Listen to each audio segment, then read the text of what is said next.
पाडपाट कर रे, पाडपाट कर, लगेच गणित सुटत्यात. तू लहान होतीस तेव्हा तुला सगळं पाडपाट होते. मला पण असंच वाटलं होतं बघ लहानपणी की सगळं पाडपाट केलं की गणित लगेच सुटतील. पण आयुष्याची गणित एवढी अवघड पडत गेलीत की त्या पाड्यांचा कधी उपयोगच झाला नाही.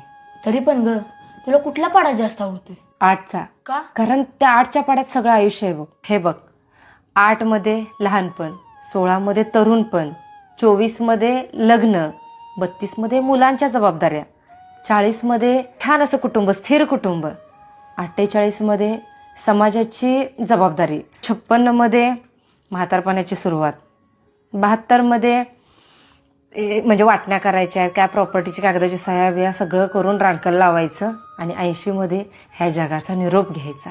अगं पण 64 राहिलं की. 64 मध्ये नातवंडासोबत खेळणं. पण आत्ताच्या काळात 60 नंतर माणसं जगतील का नाही हाच मोठा प्रश्न आहे. म्हणून तो गॅप ठेवला.